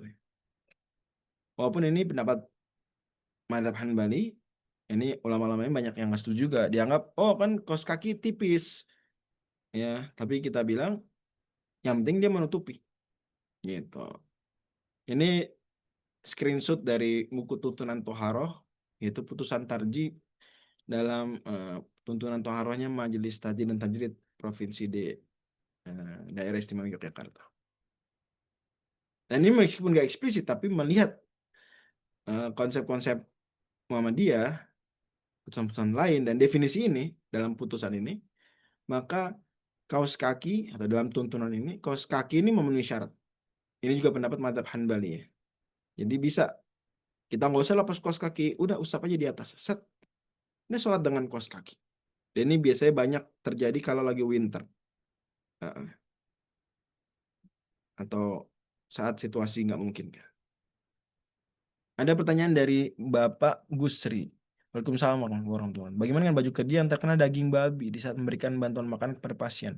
Sedangkan kita tidak membawa baju ganti dan belum melakukan sholat. Oke, sekalian itu dengan slide berikutnya berarti. Nah, perlu diketahui bahwa daging babi itu kalau kita kesentuh itu najis. Ya. Izin Begitu Ustaz, boleh. juga darah sembelihan juga begitu. Oh iya, Pak Ustadz mungkin sebelum ke yang topik pakaian, mungkin Mas Maki ini mau bertanya dulu Iya. tentang khuf. Terkait hoof, sedikit aja mengkonfirmasi tadi Oke, disampaikan. sebentar, eh, siapa yang bicara ini? Siapa yang bicara? saya Maki, Ustaz. Maki, Ustaz. Mas Oke, Maki. Ustadz Maki ya, maaf. Soalnya Ya, ya, lagi matiin ininya. ya. Saya kecilin Ini kamera. Jadi nggak kelihatan. terkait hoof tadi ini Ya, memang silakan kalau Ustadz di Maki. di Saudi kan mashul hoofainnya itu pakai kaos kaki ya. Nah, Betul. kan sepatu menutup. Tapi kalau wudhu, apakah mengusapnya harus ke atas sepatu? Kan tadi harus bagian luar ya. Atau Ya. harus di kaos kaki? Kalau kami kan dulu di Saudi itu orang-orang mashul hoofain itu mengusap hoofnya itu bukan di sepatu, kadang dibuka, diusap kaos Iya kakinya betul. ya. Emang ya bisa kembali. Nah kalau seperti itu mana yang diutamakan? Apakah di atas Baik. sepatunya atau di kaos kakinya? Nah, ini istilahnya jurmukon dalam fikih, yaitu dua khuf dipakai bareng-bareng. Tentu itu baru disebut jurmukon, disebut dua khuf kalau sepatunya pun memenuhi syarat khuf. Pertanyaan, apakah sepatu kita memenuhi syarat khuf? Belum tentu. Bisa aja sepatu kita pendek, tidak setinggi kaos kakinya, dan umumnya begitu kan. Kaos kakinya semata kaki, lebih menutupi mata kaki, sepatunya di bawah mata kaki. Maka yang seperti ini yang khuf yang mana? Kaos kaki. Hanya kaos kaki, bukan sepatu. Maka itu sepatu dibuka. Itulah alasan di Arab Saudi begitu. Oh. Tapi bisa aja ada orang sepatunya pun memenuhi syarat khuf, kaos kakinya juga. Karena tinggi misalnya tentara atau polisi kadang-kadang begitu. Sepatunya apa itunya tinggi, atau apa istilahnya? Apa laras apa. Nah, itu ya kayak sepatu kokam saya juga kokam ya. Tahu kokam nggak nih para hadirin sekalian? Mungkin pernah dengar ya, kokam tuh kayak apa ya, semi militernya Muhammadiyah. Nah itu tinggi sepatunya. Nah itu memenuhi syarat khuf. Jadi boleh kalau kayak gitu diusap di atas sepatu langsung, nggak usah di atas kaos kaki. Gitu. Tapi kalau memang eh, kaos kakinya sepatunya pendek, which is itu biasanya seperti itu, maka dia lepas, pakai dia usap kaos kaki. Wallahu a'lam bishawab. Terima kasih Ustaz. Sebentar ini ada kokam PCM Jepang juga. Wih, masya Allah. Oke. Heeh. Sebentar ini saya jawab Pak Gusri ya. Sekalian buka slide berikutnya. Jadi memang babi najis. Heeh. Dan sepakat ulama, ijma bahkan. Berbeda dengan anjing. Kalau anjing, ya mazhab Maliki bilang nggak najis. Gitu. Jadi kalau saya pernah ditanya di negara minoritas Muslim waktu saya ke sana, kalau memang menyulitkan nggak apa-apa ikut pendapat mazhab Maliki untuk kasus anjing, untuk ketika memang sangat sulit. Walaupun biasanya mungkin masih bisa nggak terlalu sulit banget ya. Tapi kalau memang sangat sulit, ya udah ikuti pendapat mazhab Maliki ya bahwa anjing itu liurnya atau apanya bagian basahnya gitu ya itu eh, bukan urinnya ya, jangan urin, bukan. Yani keringatnya misalnya atau jilatannya itu bukan najis. Gitu. Itu mazhab Maliki begitu pendapat. Alasan mazhab Maliki karena di Quran aja Allah menyebut anjing sebagai hewan buruan. Surat Al-Maidah ayat 4. Masa kalau hewan buruan kan menggigit tuh, terus dibawa ke majikannya. Kalau najis ya masa hewan buruan menggigit berarti najis dong, kena ke daging gimana dong? Nah, dalam alasan itulah Imam Malik bilang kalau gitu air liur anjing ya suci. Terus kan disuruh untuk dibersihin. Itu alasan kebersihan. Ya, kita diperintahkan Nabi tapi bukan karena najis. Karena unsur ibadah, kebersihan, bukan karena najisnya. Gitu. Jadi kalau anjing bisa begitu. Tapi kalau babi ya maaf, ulama sepakat dan kita tadi saya bilang kita terikat pada kesepakatan ulama. Pada akhirnya kalau gitu, kita masuk ke kasus ini nih. Jadi ingat nih, darah hewan sembelihan, babi itu najis. Kita jangan otak-atik itu. Itu najis. Kalau memang bisa dibersihkan, maka wajib dibersihkan. Kalau nggak bisa, masuk ke pembahasan ini. Yaitu apa? Bila darurat. Nah, kalau darurat, oh nggak bisa nih. Nggak memungkinkan kita. Ya udah, itu kondisi darurat, sholat aja seadanya. Sholat saja seadanya. Kalau memang tidak memungkinkan dibersihkan. Apakah bisa difahami tadi Pak Guspri? Ya. Oh ada juga kokam PDPM Batang. Tapi namanya pakai tulisan apa nih? Apa ini? Huruf apa nih? Huruf Ini huruf katakana Pak Ustadz. Huruf katakana ya? Jepang. Oke. Ya saya nggak bisa baca lah. Muhlisin Ustadz. Coba bisa tebak aja yang paling belakang tuh N. Karena saya suka lihat Conan itu ujungnya selalu begitu. Jadi saya menduga aja itu N gitu ya. Mungkin mukhlisin gitu ya kali ya. Karena saya punya teman-teman Jepang dia nggak bisa mensukunkan huruf terakhir. Ada semacam koka. Oke, kalau jamak mana lebih bagus? Oh, baik. Jadi lebih bagus di jamak jelas. Jadi asumsi saya tadi adalah sholatnya memang nggak bisa dijamak. Kalau di jamak itu lebih afdol. Jelas di jamak. Malah itu mesti jamak dulu. Solusinya adalah jamak. Kalau nggak bisa jamak baru yang tadi. Jadi bukan afdol nggak afdol malah ini. Memang harus jamak dulu. Ya saya lupa tadi. Saya menganggap tadi kasusnya adalah dia memang nggak bisa dijamak. Demikian. Ya, oke. Ibu Nurlela. Pak Guspri, mudah-mudahan sudah jelas Pak Guspri. Ya, sama-sama Pak Guspri. Apa jawabannya arigato? Kalau sama-sama tuh. Doi itashimashite. Aduh, susah. Doi tes mas teh. Oke. Ibu Nurlela bertanya, kalau sholat duduk, tapi masih mau berdiri, cuma nggak mungkin berdiri seperti di kendaraan umum seperti kata. Ini berarti Bu Nurlela telat masuk kayaknya nih. Nggak apa-apa Bu Nurlela. Saya ulang lagi. Jadi kalau di kendaraan umum tadi ada fatwanya, ya mana ya? Yang kendaraan nih. Jadi kalau memang nggak bisa berdiri dan umumnya begitu, maka ya udah langsung duduk. Ya, jadi kalau memang ada kursi-kursinya nggak bisa berdiri, udah duduk langsung duduk. Gitu. Mungkin kita akan mendengar ada ustadz tertentu, ada ulama lain gitu yang bilang, oh enggak tetap harus berdiri meskipun ada kursi meskipun. kita hormati, tapi itu bukan satu-satunya pendapat ya. Pendapat yang dipegang bahkan putusan Muhammadiyah adalah, dan ini ulama-ulama lain juga banyak yang seperti itu, ya udah langsung. Nah, memang ada konsep juga tuh istilahnya sholat menghormati waktu, Bu Nirlala. Kita hargai pendapat tersebut, itu pendapat sangat terhormat, pendapat madzhab Syafi'i. Ada konsep sholat lihurmatil waqt. Ini sholat yang tadi itu nggak ideal, itu tetap dikerjain dengan ketidakidealannya. Nanti kalau udah normal lagi kondisinya diulang. Tapi kalau di majelis ini yang saya ajarkan adalah pendapat ulama lain. Ya, ini Muhammadiyah menguatkan pendapat yang berbeda dari pendapat resminya madzhab Syafi'i tersebut, yaitu kalau memang sholatnya darurat kondisinya, ya udah dikerjakan dengan kondisi darurat tersebut dan tidak perlu diulang. Tidak perlu diulang meskipun sudah lowong lagi nantinya. Demikian. Kecuali kalau tadi yang Pak Gusri bilang, oh bisa jamak, ya udah jamak kalau gitu. Dan kalau jamak kan tidak perlu sholat untuk menghormati waktu. Apakah bisa difahami? Jadi dalam kasus yang subuh tadi Pak Yakub, kalau mengulang boleh, tapi nggak wajib mengulang. Ya kalau mengulang. Ini karena memang darurat kondisi. Allah berfirman, fattaqullaha mastata'tum. Bertakwalah semampu kalian. Mempunyai segitu cukup udah. Demikian adanya. Wallahu a'lam bishawab. Sekali lagi dalam bahasan-bahasan seperti ini kita harus aware juga ada pendapat berbeda. Dan kalau ada orang, oh saya lebih suka yang berat-berat nih, silakan. Tapi jangan juga menegasikan adanya pendapat yang bisa dibilang mungkin lebih membantu. Saya nggak mau bilang lebih ringan, karena pada akhirnya belum tentu juga lebih ringan. Dan malah Imam Malik nggak suka agamanya dianggap ringan. Ya. Karena Allah berfirman, inna sanulqi alaika qawlan tsaqila. Tapi setidaknya itulah istilahnya rukhsah. Ada kemudahan-kemudahan. Oke, ada lagi dari Pak Arif. Karena keterbatasan tempat sholat Jumat dilakukan 2 kali. Imam khatibnya berbeda atau sama atau...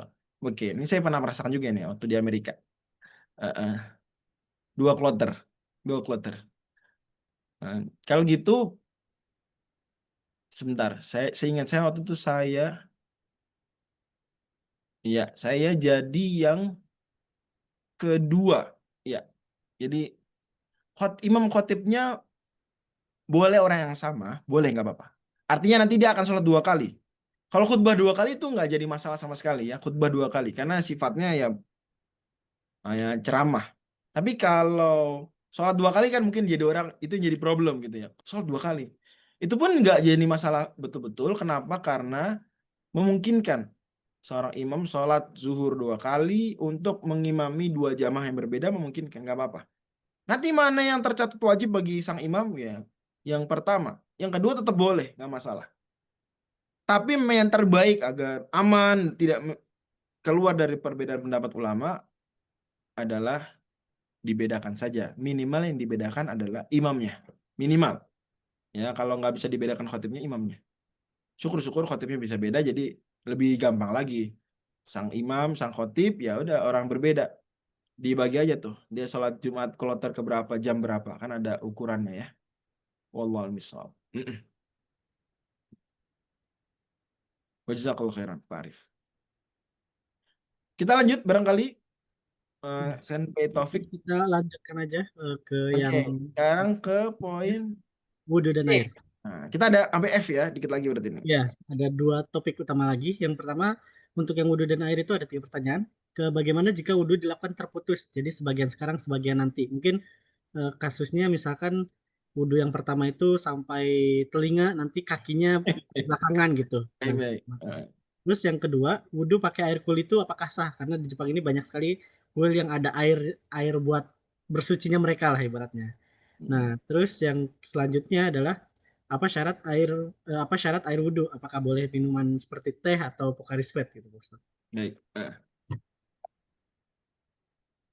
Tentang wudhu terputus ini tidak berkesinambungan, ada keterputusan. Tentu kapan disebut terputus? Kalau anggota wudhu yang berikutnya dibasuh yang sebelumnya udah kering, itu disebut terputus begitu ya. Nah itu istilahnya supaya nggak terputus dilakukan namanya mualah. Nah apa hukum mualah? Mualah hukumnya nggak wajib. Menurut ini pendapat yang ditarjih Muhammadiyah, makanya pakai kata summa di sini. Basuhlah wajahmu, summa. Kemudian tangan, summa, kemudian kepala. Nah, kata summa ini menunjukkan adanya jarak waktu. Ini boleh jarak waktu, nggak apa-apa. bahkan sekalipun lama nggak masalah. Itu pendapat mazhab Hanafi dan Syafi'i yang tidak mewajibkan mualah. Tapi sunnah berkesinambungan, tapi nggak wajib. Ya, jadi sah wudhu yang tidak nyambung gitu, putus. Mungkin airnya mati gitu ya, lagi ke telinga, aduh habis airnya nih. Nah gitu. Atau mungkin apalah, keretanya udah datang, oh ya udah dia naik kereta dulu, ntar terusin lagi kakinya, misal, atau apapun lah. Intinya boleh. Nah, bagaimana wudhu dengan air dari kuil? Nah, ini sebenarnya ada kejadian zaman Nabi. Nabi SAW berwudhu dengan air punyanya perempuan yang musyrik. Ya, mungkin kalau dia bilang, Ustaz, tapi kalau di kuilnya air udah dibaca-bacain gitu. Tetap aja pada akhirnya dalam pandangan kita, dengan penuh toleransi, ya bacaan-bacaan tersebut tidak mengubah status airnya. Karena itu beda dengan sembelihan. Yang mempengaruhi itu kalau sembelihan untuk ritual kemusyrikan, itu baru berpengaruh pada dagingnya. Jadi dagingnya haram ya, seperti Allah sudah firmankan. Ya, wa ma uhilla bihi li ghairillah, itu yang dipersembahkan kepada selain Allah. Tapi air nggak begitu. Ya, air atau bahkan kue yang bukan dagingnya, meskipun udah dibaca-baca ini kuenya nih, boleh dimakan. Kue, minuman udah dibaca-bacain, boleh. Gitu. Makanya Ali radhiyallahu anhu dan Aisyah radhiyallahu anha itu pernah dikasih hadiah. Ritualnya orang Persia, orang Majusi. Mirip-mirip lah orang Sinto misalnya. Sekali lagi ini kita bicara ini dalam konteks toleransi. Ya. Pada akhirnya toleransi tidak menegasikan adanya aturan-aturan yang memang itu khas agama kita. Ya. Ali radhiyallahu anhu dan Aisyah radhiyallahu anha itu menerima ya hadiah-hadiah dari bekas makanan ritual kemusyrikannya orang Majusi tersebut. Selama bukan daging. Ya, kata Ali, asal bukan daging. Jadi dikasih apa? Telur boleh. Telur kan bukan daging. Jadi telurnya dibaca-bacain telur bisa.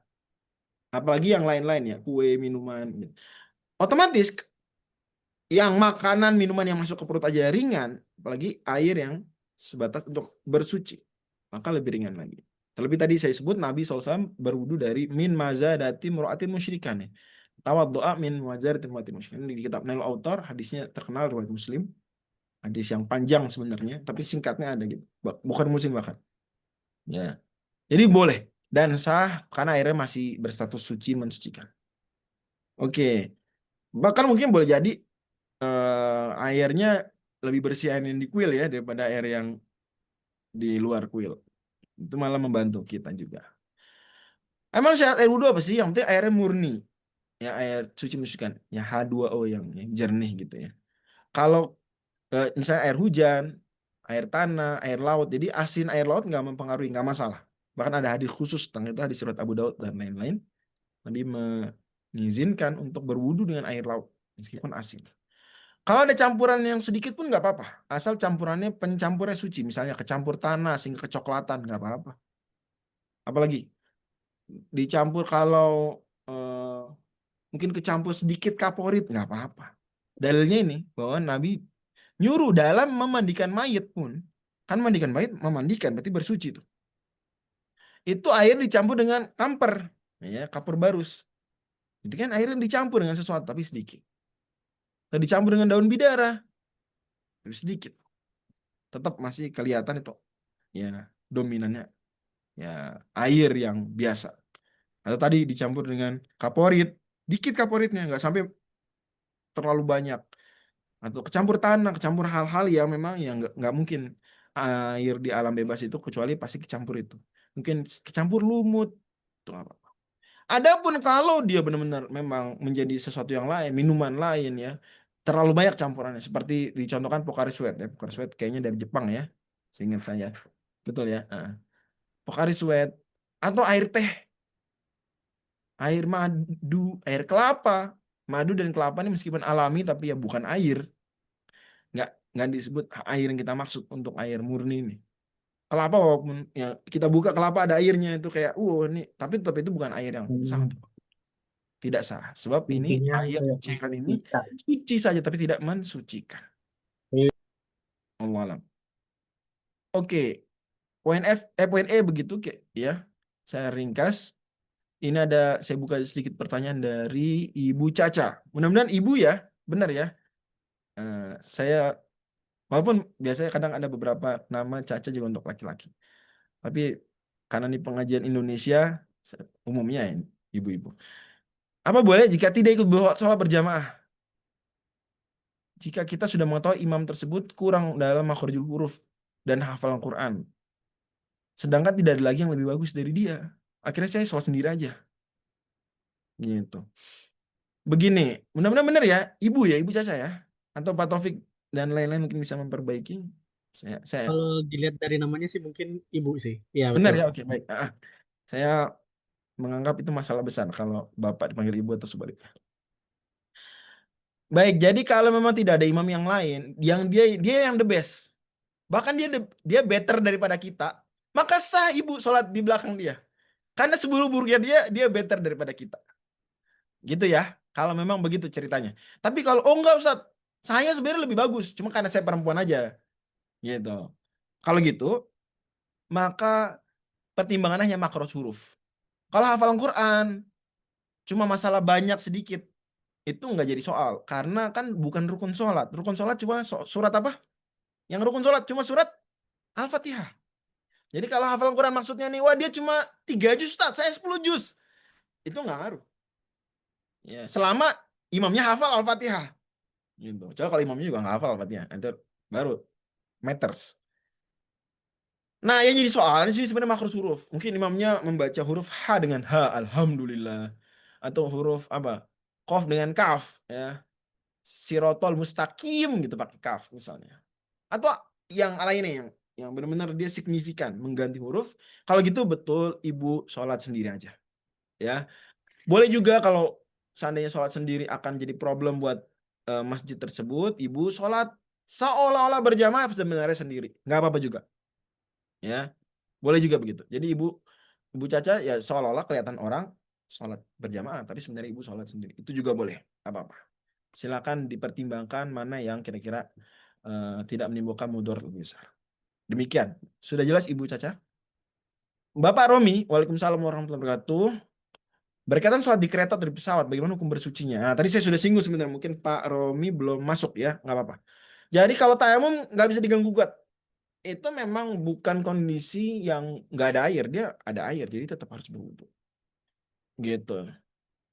Dalam kondisi seperti itu ya udah dia ketika nggak bisa wudu di kereta padahal ada air, memungkinkan ada air ya. Dia bawa air atau jenisnya, maka dia mendingan nanti ya sholatnya kalau udah nyampe. Ya, pada akhirnya semua sholat di kendaraan itu hanya jika waktunya nggak memungkinkan. Kita akan keluar waktu. Tapi kalau masih memungkinkan, fix kita sholatnya kalau sudah di tempat biasa, bukan di kendaraan. Apakah bisa berwudu dengan salju? Coba ingat-ingat doa. Salah satu doa iftitah. Bahkan kalau bagi umumnya orang Indonesia menganggap ini doa iftitahnya Muhammadiyah. Itu walaupun nggak begitu ya. Muhammadiyah mempersilahkan juga ada opsi-opsi doa yang lain banyak. Bahkan di HP Jilid 1 pun udah begitu dari sejak Indonesia belum merdeka. Tapi yang terkenal kan Allahumma ba'id baini wa baina khotoyaya. Nah, di akhirnya tuh ada kama naqata thawbal abyadu minad danas. Nah, kama yunaqqa thawbal abyadu minad danas. Terus terakhirnya lagi yughsil bil ma'i wasal jiwal barot. Nah, jadi di situ disebut sucikan aku dengan air, dengan salju dan dengan kristal es gitu. Barat itu es masih kristal bentuknya, masih keras. Kalau salj itu salju ya. Nah, berarti bisa, tapi tentu kata para ulama bisa manakala salju dan barotnya tadi, kristal esnya mencair. Kalau masih keras, masih padat, nggak ada cairan-cairannya pisan, ya berarti belum bisa. Jadi boleh nggak wudhu dengan salju? Boleh, tapi saljunya diremes-remes sedikit ya, mungkin gitu ya. Bener nggak Ustaz Maki? Kalau diremes-remes salju jadi air nggak? Ya, begitu Ya, caranya. Boleh. Allah alam. dipanasin.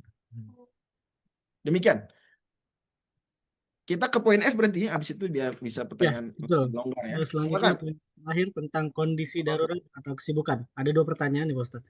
Yang pertama, karena sibuk dan tidak diperbolehkan sholat oleh atasan, apakah bisa sholat sambil bekerja? Nah ini atau mengkode sholat. Ini kasusnya mungkin berbeda dengan yang apa ya? Jadi kalau nggak salah ini. Ini seperti mirip-mirip yang tadi Pak Yakub ya, agak mirip ya. Nah, ini mungkin kasusnya agak beda nih Pak Ustadz. Jadi kalau Oke. yang sambil bekerja ini, jadi dia sambil melakukan aktivitas kerja. Nah, misalkan dia di pemotongan hewan, dia sambil potong hewannya dan segala Ambil macam. sholat. Sambil sholat. Nah, itu ada yang bertanya, boleh apa enggak? Jadi karena Ya. tidak bisa, tapi karena dia ingin menghargai waktu sholat, apakah itu Betul, bisa? betul. Atau dikodok saja gitu. Jadi kayak Dan, sholat khauf ya. Nah, ya, dan selanjutnya karena sibuk, bolehkah membaca atau sholat hanya dengan bagian rukun saja, misal Al-Fatihah saja. baik. Seperti itu, Ustaz. Oke. Gini, jadi tadi kita sebut di awal ya, saya ulang lagi di sini tentang menjamak meskipun nggak safar, nggak hujan, nggak sakit, tapi karena butuh saja. Itu pendapat yang dikuatkan Muhammadiyah boleh, asalkan tidak jadi kebiasaan, tidak jadi kerutinan. Jadi kalau memang kondisi tertentu nggak bisa, nggak mungkin kan, nggak bisa dijamak, cuma bisa dijamak ya jamak, gitu ya. eh Kemudian kalau bagaimana Ustadz, saya sholatnya tadi sambil motong tapi saya sebenarnya sedang sholat. Ibarat sholat khauf gitu ya. Karena sholat khauf ada cara yang paling terakhir tuh. Kalau di kitab Minhaj Imam Nawawi itu cara keempat. Kalau di matan yang dasar gue takrib itu cara ketiga. Cara yang terakhir tuh. Yang Allah Subhanahu wa taala sebutkan di, kalau tadi kan Ustadz Hanif ya di awal tuh baca yang sholat khauf yang biasa tuh. Cara 1 dan cara 2 ya. Sebagian ulama juga menyatakan cara 3 masuk juga di ayat tersebut. Tapi cara 4 kan adanya di surat Al-Baqarah. Ya. Hafidhu ala sholawati wa sholatil wusta wa qumu lillahi qanitin. Fa in khiftum farijalan aw rukbana. Nah itu. Kalau kalian dalam kondisi takut, maka sholatlah sambil jalan kaki, sambil naik kendaraan. Gitu. Nah, para ulama nyontohkan, kalau seandainya perang sedang berkecamuk, maka dia sholat sambil pedang-pedangan gitu ya, sambil dia sholat gitu, dia baca Al-Fatihah sambil, atau dia pokoknya semampunya membayangkan dirinya sedang sholat, seakan-akan dia dalam kondisi yang orang nggak mampu sholat, ibarat orang lagi terbaring di rumah sakit nggak bisa gerak, nah dia tapi tetap sholat kan selama masih sadar, tidak koma. Mirip gini mungkin yang dibayangkan gitu, sambil ngetik dia sambil sholat dia misalnya contoh, Ustadz saya nggak boleh sholat nih, wah barang semenit nggak bisa, tapi saya nggak mau sholat sampai keluar waktu, saya sambil ngetik sholat, boleh. Yang seperti itu boleh, ya bisa. Walaupun ada juga cara lain, yaitu tadi saya bilang dia nggak apa-apa, nanti sholatnya setelah selesai kerja juga bisa. Dua cara tersebut dua-duanya boleh. Wallahu a'lam ya. Kalau sambil tetap saya bilang tadi tetap harus ada upaya politisi Muslim atau siapapun itulah mengupayakan adanya perda-perda istilahnya kalau di Indonesia ya, aturan-aturan lokal mungkin, ya itu kan bagian dari hak juga. Boleh dibilang itu masuk bagian daripada human rights. Harusnya kalau di banyak negara saja goal izin tersebut ya jadi aturan, mudah-mudahan juga di Jepang menyusul. Artinya itu paralel. Kita tetap kondisi sekarang, kondisi yang seadanya dikerjakan, boleh dua cara tadi. Silakan. Ya. Dan sambil ada upaya, kalau kita di Indonesia biasa mengistilahkannya jihad konstitusi. Tapi untuk di Jepang atau dengan negara lain nggak perlu pakai istilah jihad. Ya barangkali karena sudah ada bayangan negatif dulu apa jihad nih gitu kan. Udah intinya itu adalah perjuangan kaum muslimin di bagian diplomasi ya, legislasi supaya ada aturan-aturan yang melindungi hak-hak pekerja muslim menunaikan kewajiban ibadah. Toh juga pada akhirnya orang Islam hanya ngejar yang wajib aja kok gitu. Walaupun juga di sisi lain saya juga mengingatkan nih, saya dapat ini dari ayah saya. Ayah saya dulu pernah bekerja di salah satu perusahaan elektronik Jepang di Cibitung ya. Itu ayah saya ingat, beliau waktu itu bos yang dari Jepang tuh sering ketemu gitu ya. Ayah saya nggak bisa bahasa Jepang, tapi setidaknya ada yang nerjemahin. Yang bos Jepangnya bilang begini, kalian muslim udah dikasih dibangunin masjid, dikasih kesempatan sholat zuhur, lo kok malah abis sholat zuhur tidur sampai abis jam istirahat nggak cepet balik gitu, nggak disiplin lah. Nah itu jadi catatan besar tuh, ayah saya ingetin, menyebutkan itu ke kita di rumah. Jadi saya pesan juga di satu sisi kita berjuang, di sisi lain jangan menyanyiakan yang udah ada. Takutnya adalah apa? Karena kita ngelunjak, dalam tanda kutip, sebenarnya nggak ngelunjak juga. Kita pengen lah ada hak kita diberikan lebih longgar, bisa istirahat yang nyaman untuk sholat dan seterusnya. Sebagian muslim malah apa? offside gitu. Dia malah berlebihan, mungkin ngejar yang sunnah, dia malah tilawah sampai lupa waktu kerja misalnya contoh. Kan jadi orang oke, kan diizinin cuma sholat wajib, kok malah tilawah yang sunnah gitu kan, bisa kapan lain, yang waktu lain. Atau misalnya lebih parah daripada itu, dia malah tidur atau main HP, main game. Itu jangan. Mudah-mudahan nggak jadi. Saya pikir itu bukan spirit kita yang hadir di sinilah untuk itu. Cuma saya perlu mengingatkan hal tersebut agar jangan sampai menyalahgunakan apa yang sudah diberikan, malah jadi orang jadi benci sama Islam. Ya itu otomatis memunculkan pertanyaan, boleh nggak sholat cuma yang rukun-rukunnya doang enggak, biar cepet misalnya, atau karena seadanya nih waktunya nih, boleh dan sah, nggak apa-apa. Itu bahkan dalam beberapa kasus itu bisa jadi bisa jadi itu yang ditekankan. Misalnya kasus-kasus tertentu adalah orang yang selalu, mohon maaf, beser, salisul baul istilah fikihnya, selalu keluar najis. Ya kalau gitu dia sholat nggak bisa berasik-asik dia baca yang panjang, enggak lah. Tapi dibaca seadanya nih, biar cepat selesai sholatnya, meminimalisir najis yang keluar di tengah sholat. Gitu. Itu disebutkan juga dalam Fathul Mu'in. Wallahu a'lam. Dan bisa menjawab ya pertanyaan-pertanyaan dari saudara-saudara sesama bangsa Indonesia di Jepang, ya apalagi dalam kasus-kasus atau di sebulan terakhir nih, kira-kira ada kejadian-kejadian yang membuat orang kadang-kadang berpikir makin kabur aja dulu, dan di antara destinasi kabur aja dulu yang dipandang sangat mudah atau setidaknya lebih terbuka itu adalah Jepang. Maka mudah-mudahan ya, mengingat juga banyak bahasa Jepang diajarkan di banyak sekolah. Kalau angkatan saya dapetnya Jerman, Pak Taufik. Jadi jujur, angkatan di atas saya itu bisa bahasa Jepang. Kalau saya, angkatan saya di SMA enggak. Alhamdulillah saya sampai sekarang bisa bahasa Jerman. Ya, salah satunya hasil pengajaran ya, taufik dari Allah, dan kemudian pengajaran sekolah. Tapi senior saya bisa bahasa Jepang, dan banyak sekolah-sekolah di Bekasi, di Jabodetabek, atau di Indonesia secara umum bisa. Itu kan membantu juga ya, gitu. Jadi mudah-mudahan kita bisalah turut membangun dunia. Jadi niatnya bukan niat, mungkin bagi sebagian orang yang sayap kanan ekstrim ya, nganggap ini kayak invasi Indonesiasi. Kita nggak usah begitu. Kita niatnya adalah ya membangun dunia. Pada akhirnya dunia ini sekarang udah jadi one village. Yuk kita bangun yuk. Gitu. Maka kita juga harus jaga akhlak kita selama di Jepang. Tunjukkan bahwa kita berakhlak yang baik gitu. Banyak loh akhlak-akhlak ke Jepang itu yang sebenarnya sangat Islami. Ya, gitu. Mudah-mudahan kita bisa menjadi duta-duta yang baik buat Islam. Wallahu a'lam. Salah satunya juga pengajian ini upaya untuk itu. Karena kalau saya ngajarin yang susah-susah nih, saya pilih pendapat yang ribet-ribet nih. Which is boleh, nggak apa-apa. Tapi bisa jadi malah mungkin akan menyulitkan, bahkan membuat citra Islam jadi terkesan agama yang sulit. Silakan, mungkin ada waktu yang tersisa untuk diskusi tambahan. Kalau enggak, maka boleh dicukupkan. Betul, terima kasih banyak Pak Ustadz. Jazakallahu khair. Sangat-sangat luar biasa ya, sangat-sangat daging semua isinya, karena ini pertanyaan-pertanyaan yang memang biasa ditanyakan dari tahun ke tahun Ustadz. Jadi dan berulang terus gitu. Dan alhamdulillah kita udah dapat pencerahan, dan mungkin kita juga izin untuk mungkin nanti akan men-share juga ilmu ini kepada rekan-rekan kita yang memiliki pertanyaan yang sama Pak Ustadz. Nah, berhubung mungkin ada waktu sedikit lagi, kita buka 1 atau 2 pertanyaan terakhir bagi yang pengen tanya, untuk dari masalah awal ya, sholat, sampai ke yang tadi yang masalah darurat gitu. Kalau misalkan tidak ada, nanti bisa kita cukupkan. Oke, bagi yang ingin bertanya silahkan bisa diketik atau mengangkatkan tangan. Tapi kalau tidak ada, nanti kita langsung tutup saja mungkin. Apakah ada yang ingin bertanya? Sepertinya kayaknya sudah tidak ada nih, Alhamdulillah. berhubung tadi Ya, saya khawatir juga ada malam di sana. ya. Betul. Oke, Udah larut malam maksudnya. siap. Izin bertanya boleh? Oh, ada satu nih, Pak Heri Sakura. Boleh, Pak Heri, silakan. Mungkin ini nama dan daerah mana ya Pak Heri? Saya di Sendai. Menyagikan. Mana Pak Heri? Pak Heri. Izin bertanya, Tat. Ya, silakan. Ini kan terkadang teman kan kerja di Gemba, di luar gitu ya.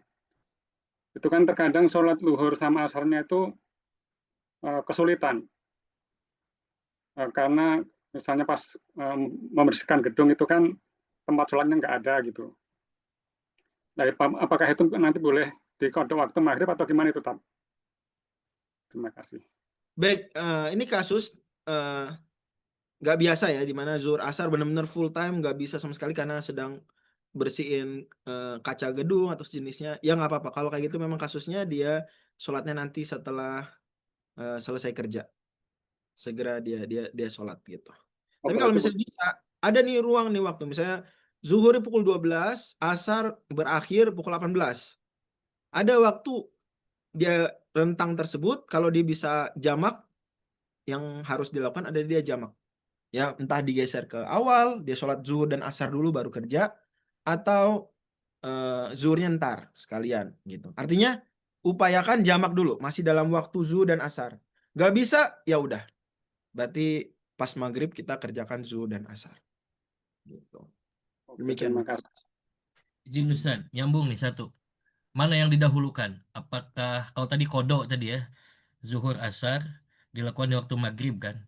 Apakah tartib? Tartib itu berarti mendahulukan apa sesuai urutan atau ya eh, mendahulukan yang haknya berarti maghrib dulu baru mengerjakan zuhur asar atau zuhur asar dulu baru maghrib. Baik. Jadi dalam masalah harus urut atau tidak itu memang ada beda pendapat dengan ulama. Pendapat mayoritas termasuk Muhammadiyah, mazhab Syafi'i, urut itu hanya kalau jamak takdim baru harus urut. Kalau jamak takhir tidak harus urut. Kalau jamak takdim nih, asar ditaruh zuhur, maka harus zuhur dulu, nggak bisa.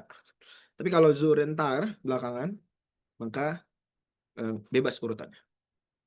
Sekalian untuk yang tadi Pak Heri juga, jika seandainya bisa cara yang tadi tuh, sholatnya sambil bersihin kaca tuh dia sambil meniatkan sholat itu juga boleh, nggak masalah. Enggak. Bahkan itu cenderung lebih menenangkan buat banyak orang. Tapi saya berikan ada dua opsi pilihan, boleh yang seperti itu, boleh juga ntar dia sholatnya ketika sudah memungkinkan, karena itu kondisi mendesak sulit ya. Wallahu a'lam. Sambil berdoa pada Allah, dan tadi yang saya bilang ya, ada upaya paralel agar memungkinkan untuk sholat. Ya, silakan. Diulang kata-kata. Oh, gimana? Diulang Pak Heri? Enggak. Jadi kalau dia udah sholat sambil bersihin itu, nggak perlu ngulang. Memang ada pendapat suruh ngulang, tapi yang saya sampaikan di sini pendapat ulama lain yang bilang nggak harus ngulang. Ya. Makasih. Demikian, Pak Heri. Mudah-mudahan Allah berikan kemudahan, keberkahan untuk aktivitas para bapak dan ibu sekalian. Saya pikir cukup ya, Senpai Taufik. Betul, Ustadz, kita cukupkan. Dan pada akhirnya kita semua di sini bukan sedang mencari-cari yang mudah atau gimana. Enggak, tapi memang Islam itu memang ada sisi-sisi kemudahan. Kita bisa manfaatkan fasilitas tersebut. Dan pada akhirnya kita bisa melihat sisi fleksibilitasnya. Benar-benar kata Imam Syafi'i, Islam itu kayak karet. Ya, kalau memang kondisi lagi sempit, dia akan memberikan kelonggaran gitu. Tanpa kita menggampang-gampangkan. Tetap ada batas-batas, tadi saya sudah sampaikan, tetap ada batas-batasnya. Ada istilahnya thawabit, hal yang baku, ada hal yang fleksibel. Yang fleksibel itu jauh lebih banyak, 99%. Misalnya sekalian sambil jawab pertanyaan Bu Mashriyash, ya tayamum ya kalau nggak ada air. Tapi kalau masih ada air, dan umumnya gitu di perkotaan tuh masih ada air, kita masih bisa bawa, masih bisa beli, maka belum bisa tayamum. Tayamum kalau benar-benar nggak ada air sekeliling kita, which is itu hampir nggak terjadi lah di Jepang, hampir-hampir di perkotaan tuh hampir nggak terjadi. Di Indonesia pun sangat sulit dicari perkotaan yang memenuhi syarat kebolehan tayamum. Kalau di sekolah saya dulu pernah ada kejadian mati lampu, kerannya nggak bisa, tuh ada yang tayamum. Enggak itu. Kan masih bisa beli di kantin, masih bisa ke kamar mandi. Jadi hati-hati, tayamum hanya bisa kalau benar-benar nggak ada air atau orang sakit nggak bisa pakai air. Wallahu a'lam. Ini pertanyaan-pertanyaan yang belum terjawab, saya minta maaf ya, kayaknya kita nggak bisa komodir lagi. Nggak apa-apa, Pak Taufik. Untuk pertanyaan yang lainnya nanti bisa ditanyakan ke Ya, panitia. nanti boleh Ustaz Maki bantu mungkin Ustaz. saya jawab, bisa saya jawab pakai ketikan, bisa saya jawab pakai voice note. Ya, berhubung waktu juga udah jam 10 lebih nih di sini ya. Terima kasih banyak juga nih buat rekan-rekan semuanya. Jazakallah khair. Alhamdulillah. Ya, Banyak sekali pencerahan dan semoga jadi keberkahan juga untuk kita yang mendengarkan dan Pak Ustadz yang menyampaikan. Mungkin ditutup Pak Ustadz dengan doa bersama. Mungkin Pak Ustadz bisa memimpin. Bismillahirrahmanirrahim.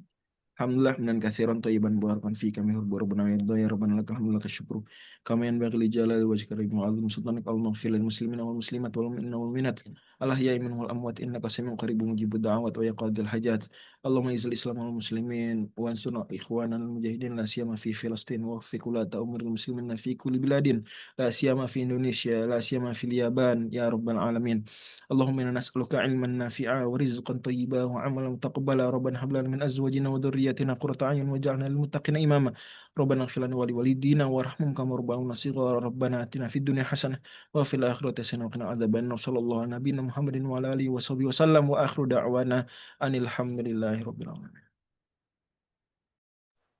Baik, kita tutup dengan saya sebagai moderator undur diri. Assalamualaikum warahmatullahi wabarakatuh dan dikembalikan kepada MC. Silakan Mas Ridwan. Oke, terima kasih Mas Taufik dan Pak Ustadz Nur Fajri Ramadan yang telah memberikan tausiah untuk acara kita malam ini. Mungkin sebelum acara kita tutup, kita sesi foto bersama dulu. Pada seluruh peserta diharapkan untuk membuka kamera, open cam. Nanti mungkin ada 3 sesi, kita mulai dari sesi pertama dulu.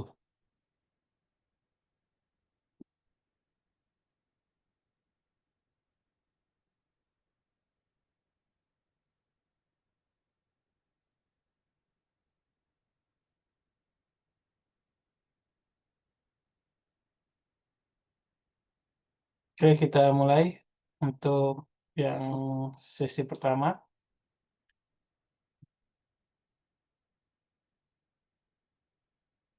Masih menunggu.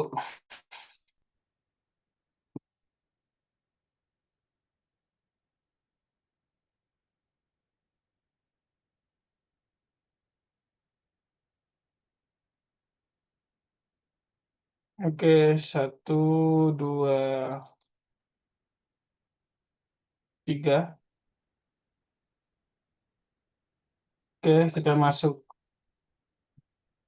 yang kedua. Baik. 1, 2, 3.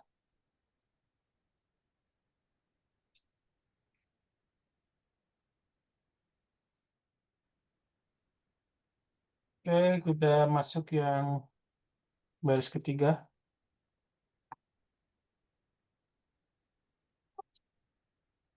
1, 2, 3.